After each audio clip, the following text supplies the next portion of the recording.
some relationships break the rules. Territorial and terrifyingly strong, lions don't usually accept people into their pride.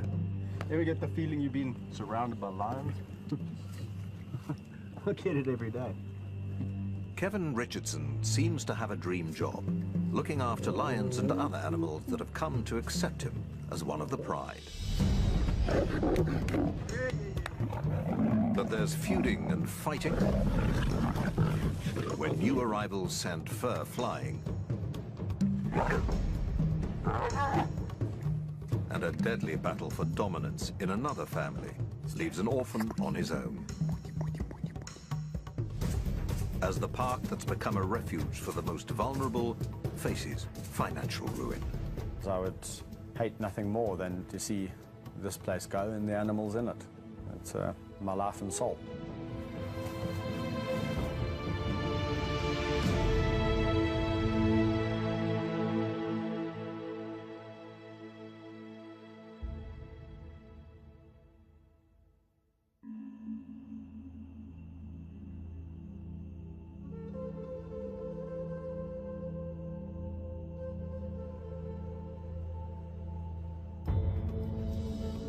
The private wildlife sanctuary, dubbed the Kingdom of the White Lion, covers almost 7 square kilometers.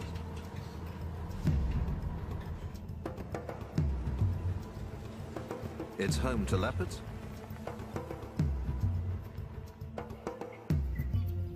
hyenas, and lions. One of the largest and most impressive prides in the park is dubbed the Big Kings.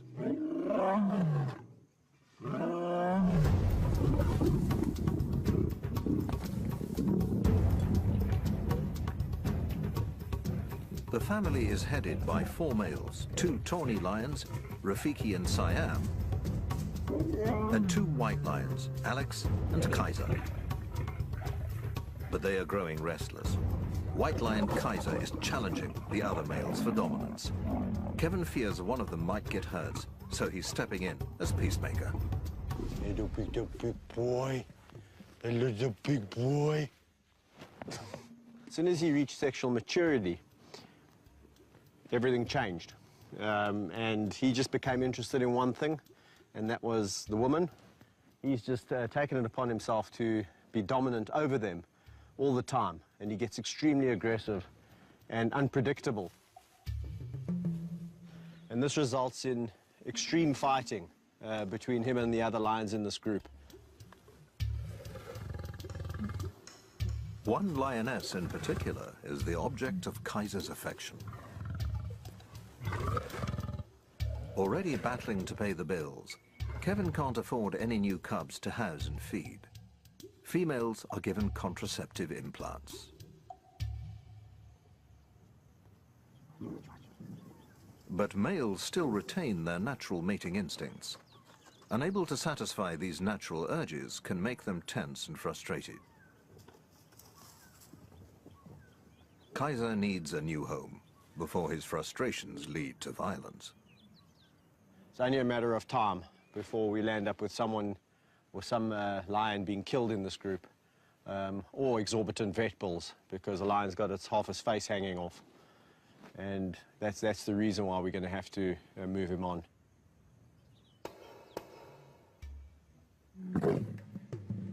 All of Kevin's 38 lions have been bred in captivity. 7 of them are rare white lions, identical to their tawny relatives except for their coloring. But keeping so many big predators is expensive.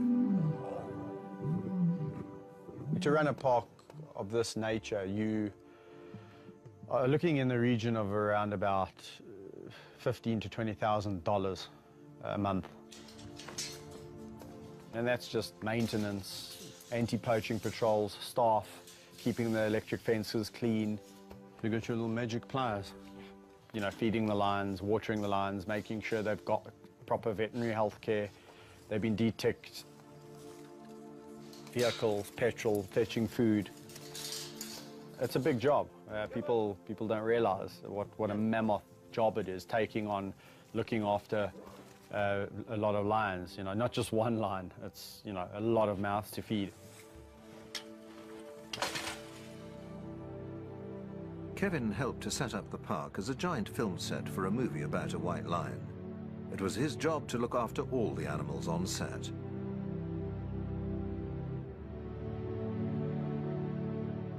Once the film crew packed up and left, the lions stayed, joined by other cats and animals from another reserve, creating a new park, the Kingdom of the White Lion. It's hoped that profits from the film will pay to establish the park.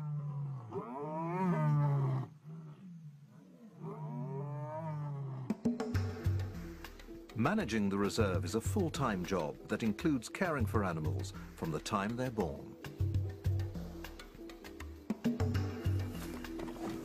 There's a nursery for cubs, like these young lions, the last to arrive before all of the lionesses in the park were implanted with contraceptives. No, your tongue is rough. So this area over here is known as the nursery area, where all the orphaned or abandoned youngsters come.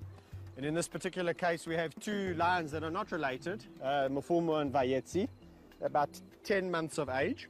And these little hyenas were also abandoned. So they all land up here in the nursery area where they can get the care and the love and the attention that they need. The two lion cubs are growing up fast. They'll need more space and the chance to mix with adults to develop social skills needed to thrive in a pride. Incorporating the youngsters into a pride will be difficult. Newcomers are often rejected or attacked. Their easy life in the nursery is about to come to an abrupt end.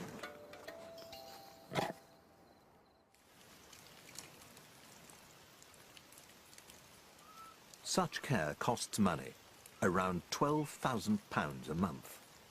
Kevin and his backers need the White Lion film that was shot here to make money.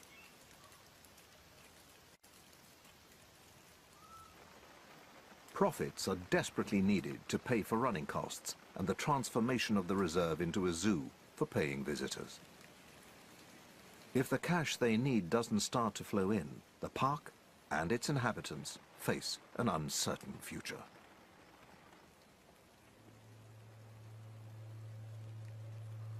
Bandit, you're heavy, my buddy. If the film, you know, for whatever reason now doesn't get out there, the consequences are that the park might have to shut down and we might be having to find homes for 37 lions, 20-odd hyena and the rest of the, you know, the animals that live here. Well, it would be all for naught, my life's work, if that happened. And yeah, I can't even begin to imagine that. So what do you think? Having started a family of their own, Kevin and his wife Mandy have gambled everything on the success of the White Lion project. They hope baby Tyler will one day inherit a thriving business built on conservation. Behind the scenes, obviously running a park of this magnitude, and it's a constant worry for us because if we don't find the income and keep things going, then what happens to the animals, which is obviously, Kevin, my #1 priority. On top of financial worries, managing big cats in confined spaces is a full-time job. In the wild, there's plenty of space to roam, but in an enclosure, family feuds can erupt into deadly fights.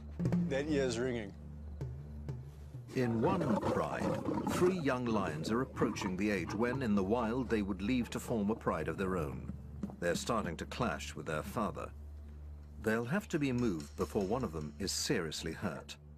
Kevin decides to relocate them to a new enclosure, together with 3 other young lions.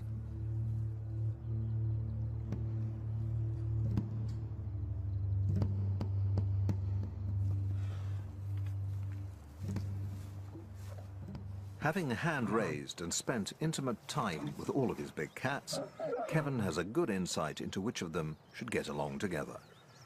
But in this case, there's an added complication.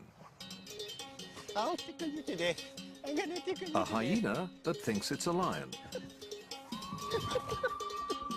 Spunny, the hyena, has grown up with 3 of the young lions from the time he was born.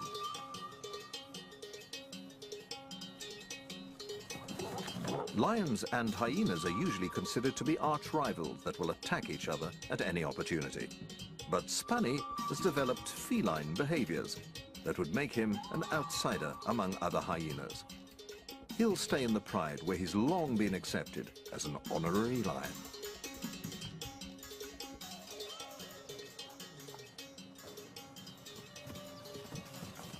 With the lions, actually, he lives a pretty cool life. He's one of the pride. They live a very lazy life. They're both very social animals. Best of mates, in fact. Let's go. But 3 newcomers are joining the gang. It remains to be seen how they'll interact with a pride member that looks suspiciously like a hyena. We're going to release them today, see how it goes today, especially with Spunnies, the hyena.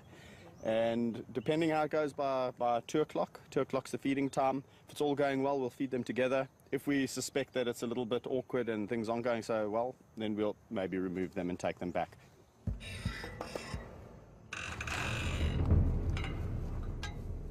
Experienced keeper Rodney Nombakana is the only other person allowed to handle animals in the reserve. Young lions are notoriously unpredictable. As the 2 groups meet and establish a hierarchy, nervous tension can easily turn to aggression. When they fight like that, and I mean, it makes a lot of noise, and to a human being it seems very scary. But to lions with their thick skin and all of that, just a wah, wah, wah, wah, wah, they immediately are showing who's more dominant than the next. One group lays low, while the other 3 lions and Spunny the hyena look to Kevin for reassurance. So at the moment, we're in a bit of an apartheid situation.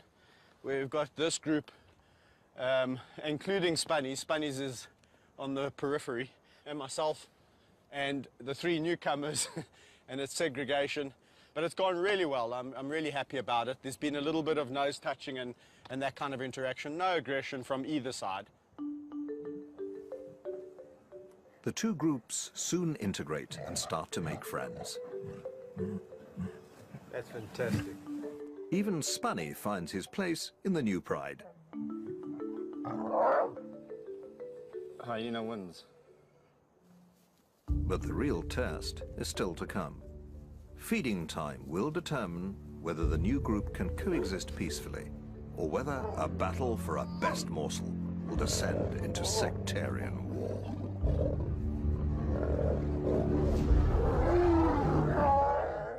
Rivalries between male lions over pack dominance rage across the plains. But only one can be crowned the king. Lion Ganglands, tonight at 8 on Nat Geo Wild.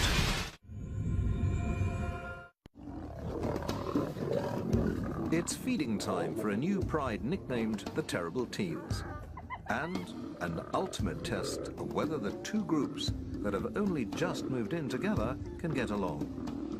Initial squabbles subside when they realize there's enough to go around.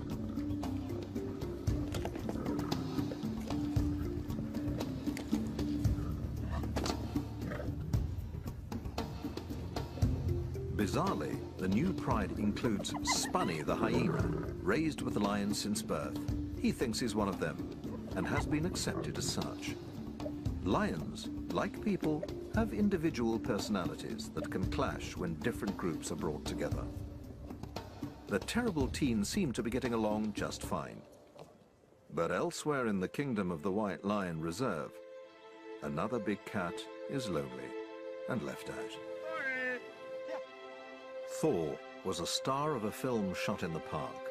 The film that manager Kevin Richardson hopes will help pay for a plan to turn the reserve into a visitor attraction.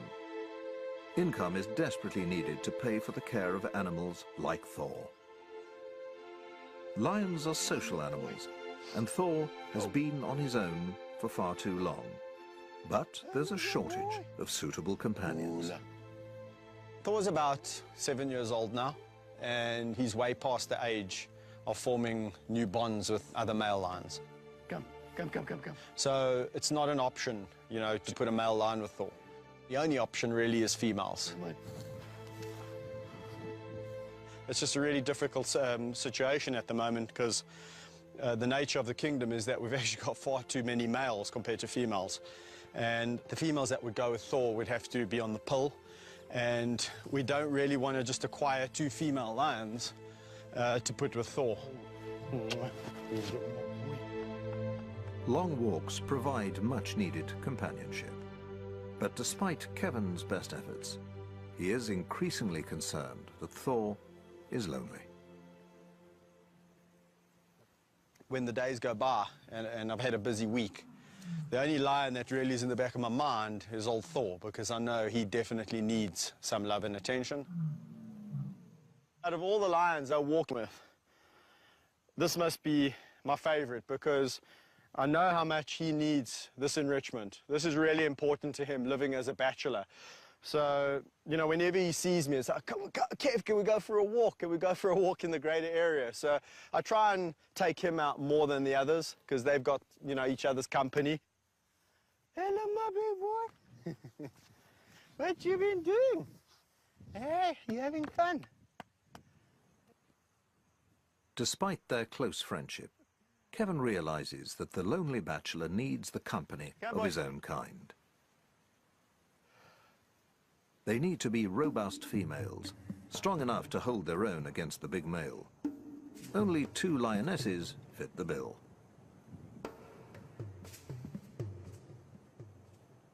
But they're already part of a stable pride, and there's no guarantee they'll get along with the temperamental Thor.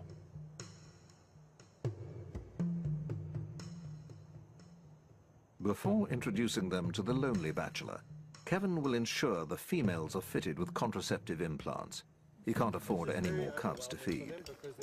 There's a big crew of people and everyone's excited and they just want to get excited. He's counting on the coming feature film to bring in some much-needed income.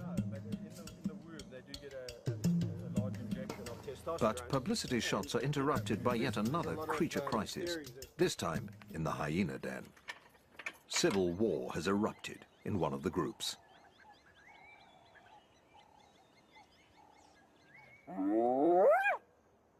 Hyenas live in matriarchal clans, ruled by females.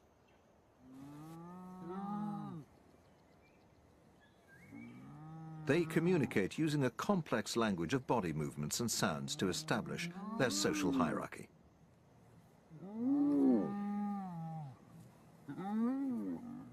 Males are lowest in the social rank. In the warring clan, a mother is fighting with a daughter that's challenging her position as a dominant female.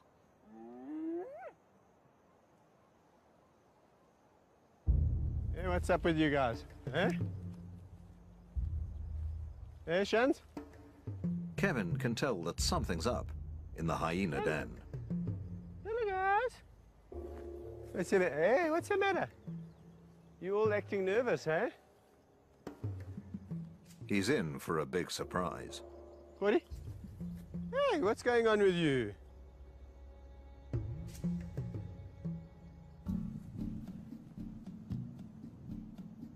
The dominant mother of the hyena clan is nowhere to be seen. Where's Gina? She in the den?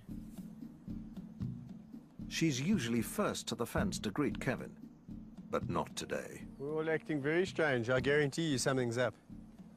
Eh? Given the battle brewing between mother and daughter, he investigates the den. And there's a big surprise in store.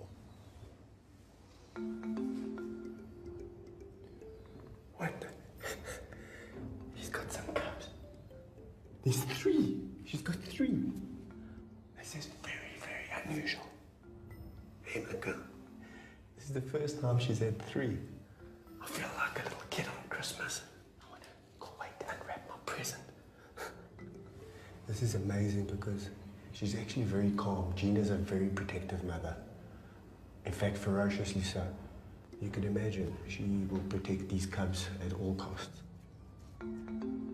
Newborn hyena cubs are vulnerable to a deadly threat within their own clan.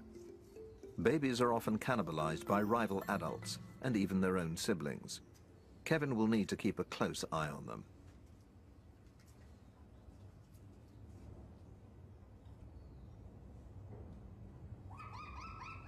Their mother is also alert to any potential threat. Hello, boy. Sure. Yeah, Mommy doesn't want me to come too close. Nice, nice, nice, nice, nice. Sure. It's nice. It's nice. Mom and Dad. Turned out to be an awesome day. For Kevin, one of the biggest rewards is watching young animals mature into adults.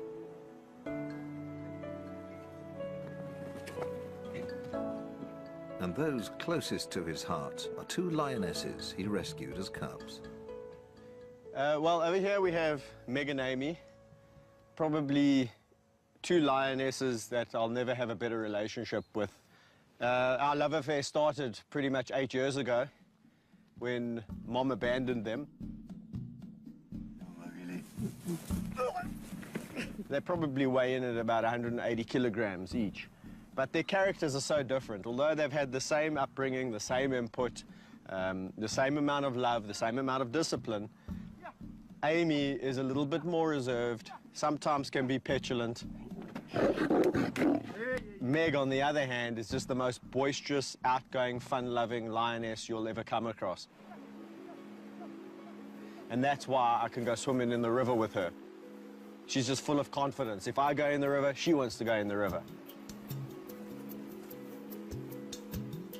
Lions will usually avoid water. Meg's extraordinary behavior seems to reflect her trust in Kevin. A big adult lioness coming up, rubbing her head on your face, feeling her tongue. It's like 80-grade sandpaper doing this. You can't stop them from doing it because it's their way of showing affection. So you've just got to endure the pain, and I tell you something, it's really worth it. Kevin has worked with big cats for more than 12 years, but has been criticized by some who believe he risks his life unnecessarily.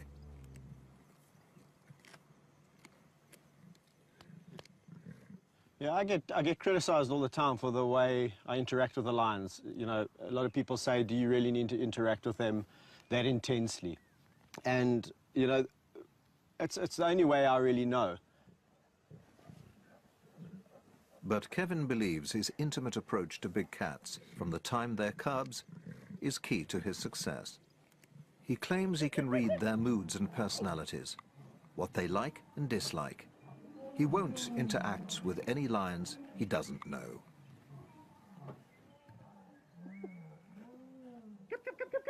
Yeah, go. Amy.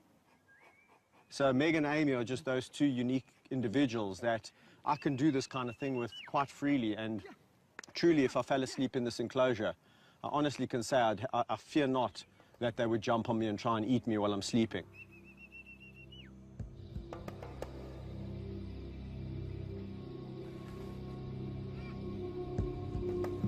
It's something he wouldn't dare to attempt with wild lions, assuming he could find any in the first place. Wild populations have declined by 80% in less than 30 years. It's estimated that there are only 25,000 left. White lions are the rarest of all and can only be found in a small region of South Africa. Kevin has been invited to discover why there are so few white lions left in the wild.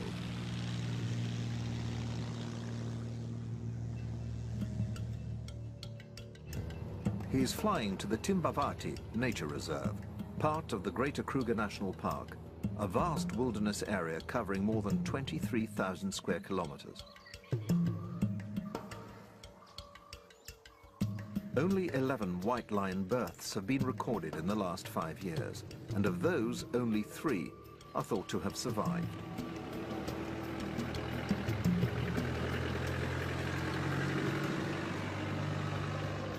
Kevin has joined Ranger Patrick O'Brien and tracker Albert Ubisi to try and find them. If they succeed, it'll be the first time Kevin has seen a white lion in the wild.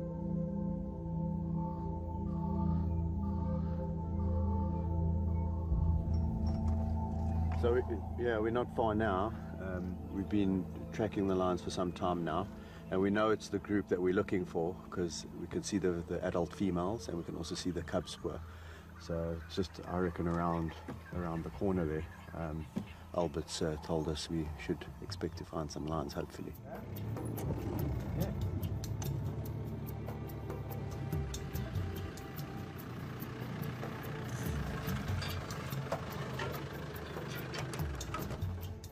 Sure enough, Kevin is rewarded with his first sighting of the rarest lions in the world.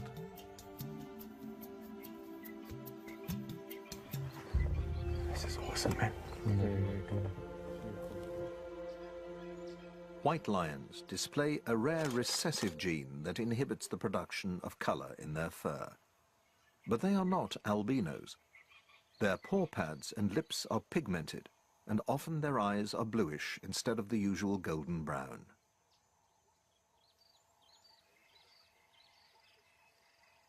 This rare gene is also carried by normal tawny lions in the region. But all lions must fight to stay alive in the wild, and the odds of survival are slim. Only around 1 in 5 survive to the age of 2. One of the greatest threats comes from dominant males that try to kill any rival's offspring. But I mean, that just goes to highlight how difficult it is for the white to survive. I mean, we know mortality in lions is high. That's correct, yeah. But I mean, the fact that these lions have made it to 14 months, that's a really, it's really done very well, good yeah. sign. Luckily for these girls, both are females, and of course that's very important to, for the old pride and for us, of course, which means that girls always stay in a pride, they never emigrate.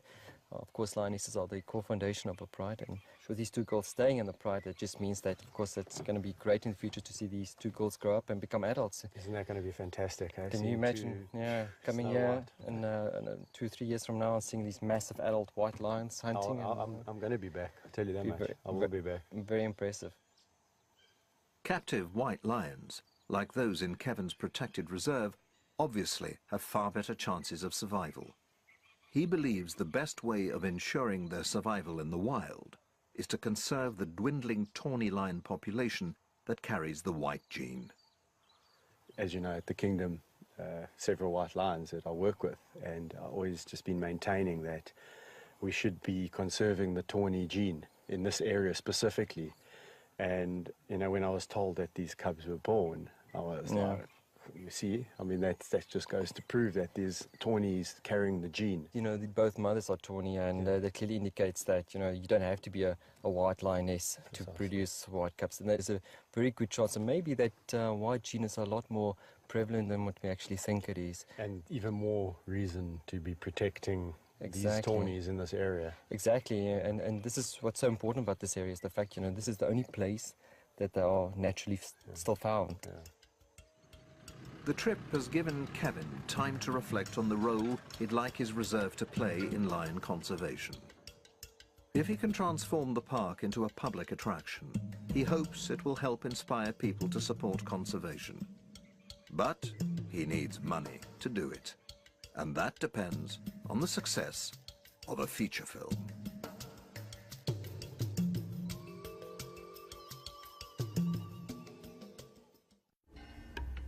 The future of the majestic animals in the kingdom of the White Lion Reserve depends on the success of a feature film starring its feline residents. Manager Kevin Richardson thinks nothing of play fighting with a quarter-ton lion. But public speaking is another matter, and he has to face the cameras to promote the film that's vital to the future of his beloved animals. Well, it's tricky because when you're working with animals that can eat you, you've got to be... 4 years in the making, it's hoped the film will make a profit that can be used to transform the park into an attraction for paying visitors. I'm not joking. I mean, the film took 4 years to make. And believe you me, when a lion doesn't want to do something, he doesn't. And you better listen to him. You better listen to him.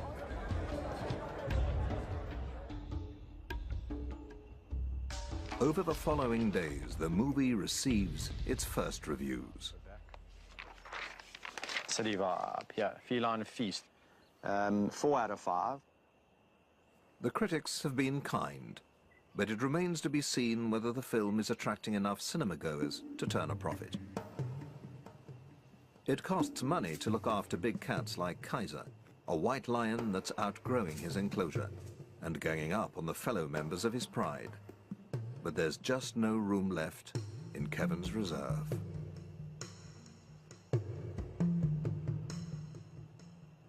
A lion like Kaiser, obviously, we'd like to find him a really good home.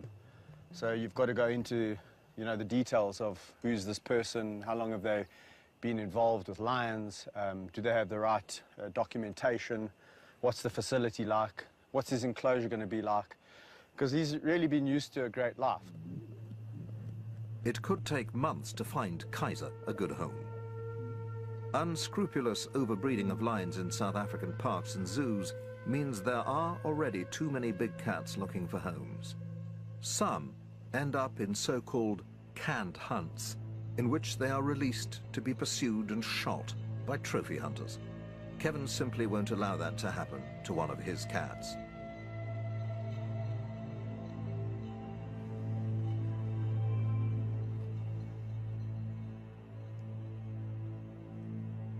He can only hope that Kaiser calms down and stops causing trouble in his enclosure.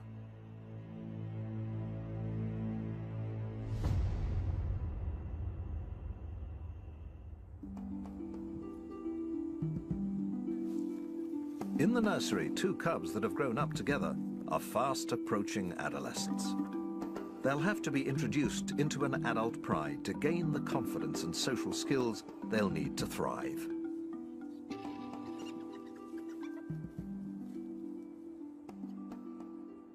I'm a firm believer in cradle to grave, and for every animal that you hand raise, you really are responsible for his destiny.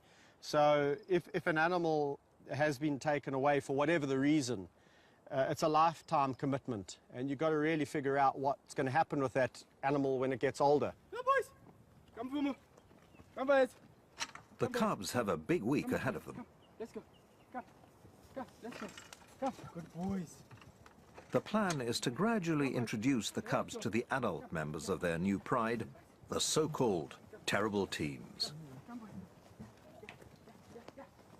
If the cubs were suddenly dumped into the deep end, fighting and serious injuries could result as the adults follow natural instincts to show the cubs who's boss.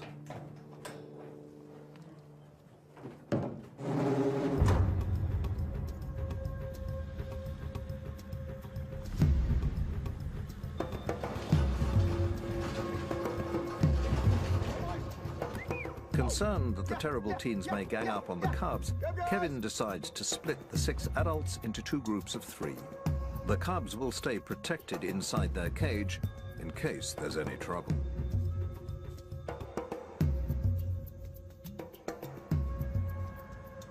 I'm a little bit apprehensive because these 3 are notoriously aggressive, especially when it comes to lions, other lions that they don't know. But they, you know, they speak a different language to us, so maybe they'll know something that we don't. Maybe Mafuma and Vayetsi, being smaller and younger, will just submit. If that happens, it's fantastic. If it doesn't, we'll have to conjure up another plan. Hello, boys! Oh! Hello, boys! Oh, look. Go look. Nicely. Who's that?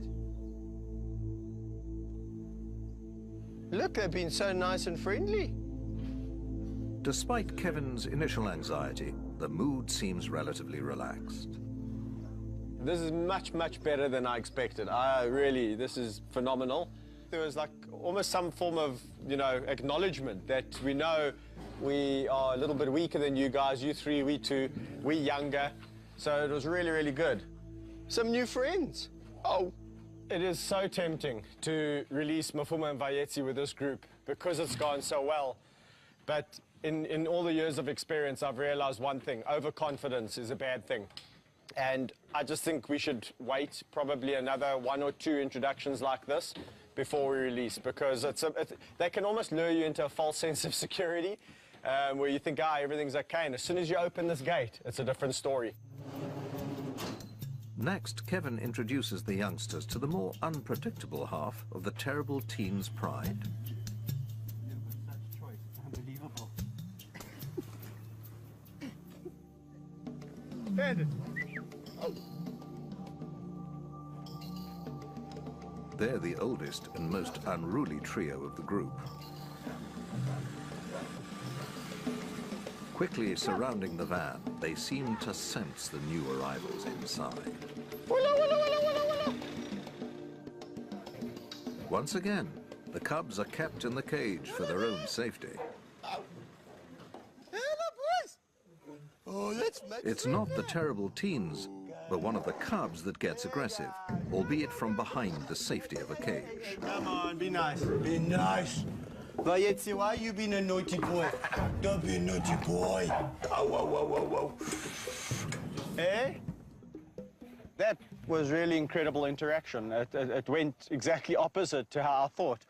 I thought the youngsters would be a lot more submissive and roll on their backs, and that these guys would show some aggression and show some authority. It was exactly the opposite. The youngsters came at them full of aggression, and these guys were completely passive.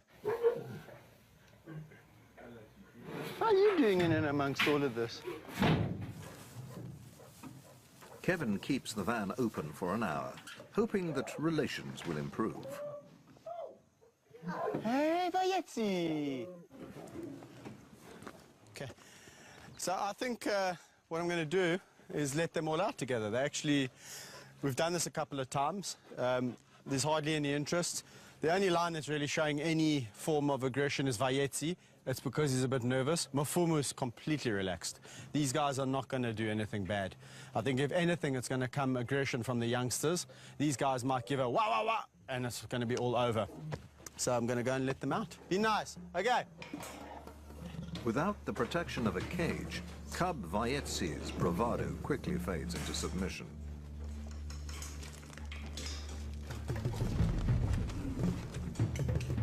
The terrible teens immediately gang up on the youngster, and Kevin has no choice but to break up the fight with pepper spray. Stop, stop, stop, stop, stop, stop.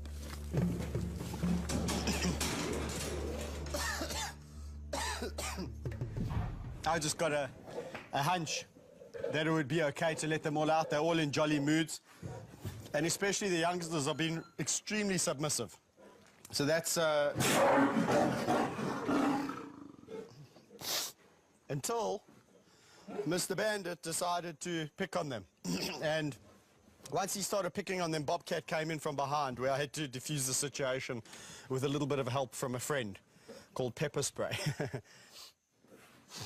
Nice. I want nice, nice, nice, nice. In such cases, pepper spray is used as a last resort to stop fights breaking out, protecting the cats and himself. An accidental bite could prove fatal.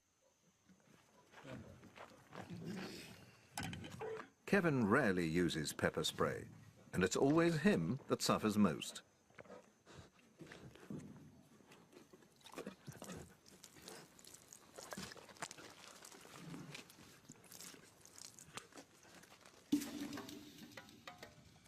The terrible teens have lived up to their reputation. Introducing them to the cubs hasn't worked as well as he'd hoped.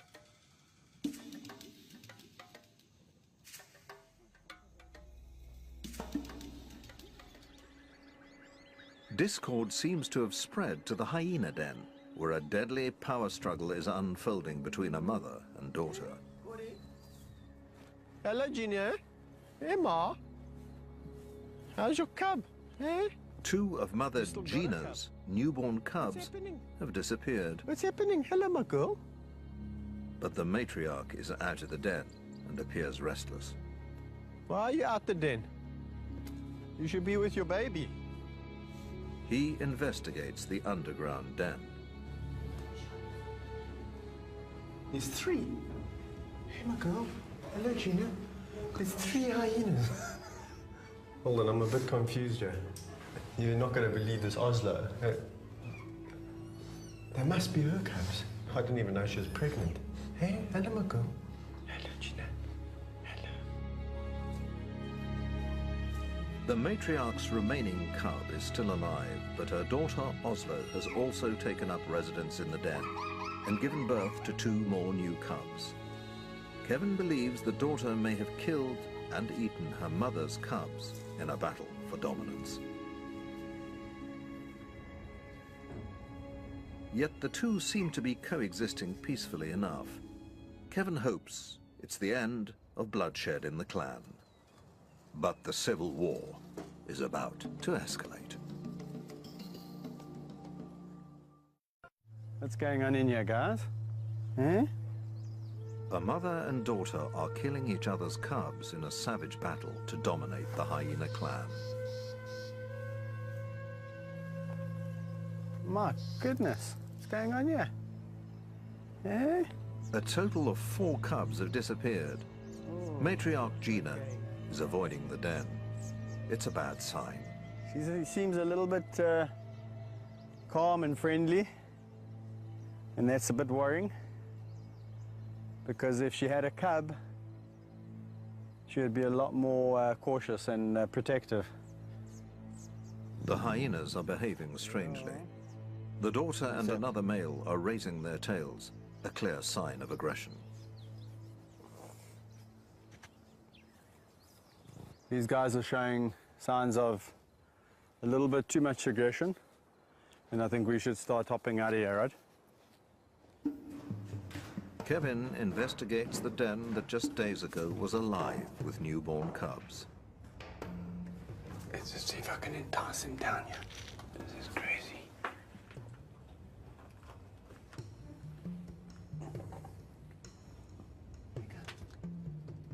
It seems that only one cub has survived the bloody family feud. If he leaves it be, chances are it too will be killed and eaten. There's definitely been some chaos on outside. I've looked everywhere, and I can't find the other 2 siblings.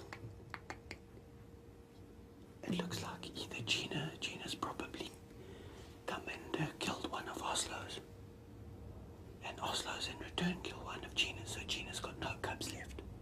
And Oslo's only got 1, and I'm just afraid that if I leave this cub here, I'm gonna have no cubs whatsoever. Goodbye. If the cub is to have any chance of survival, Kevin needs to remove it and bring it up himself.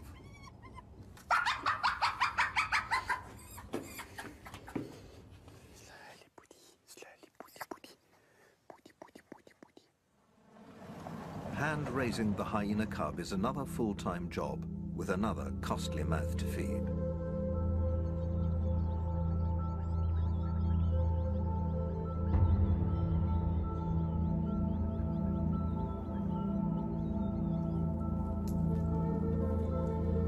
The park and its animals need cash to survive, and Kevin's pinning his hopes on making a profit from a feature film shot on the reserve.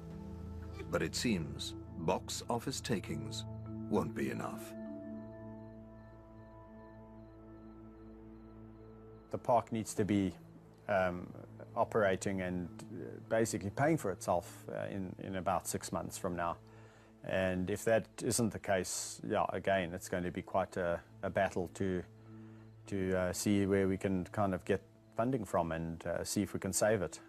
Because I would hate nothing more than to see this place go and the animals in it. It's my life and soul. Hello, Ishki. It's not just Kevin's wife and baby who are counting on the park to succeed. The big cats, hyenas, and the staff that look after them are all part of one big extended family. We've been with these animals since they were young, so they are like, we are part of their family. I don't even want to think about what it would do to me if for some reason the lions are taken away from me or I'm taken away from them. It would be, I don't know how to describe it. Mm. 12 years ago, I made a little pact with 2 lions called Town Napoleon, and the commitment was to really see them through to old age. And that's basically a lifetime commitment, and I'm not going to throw in the towel just because we've got a couple of financial issues.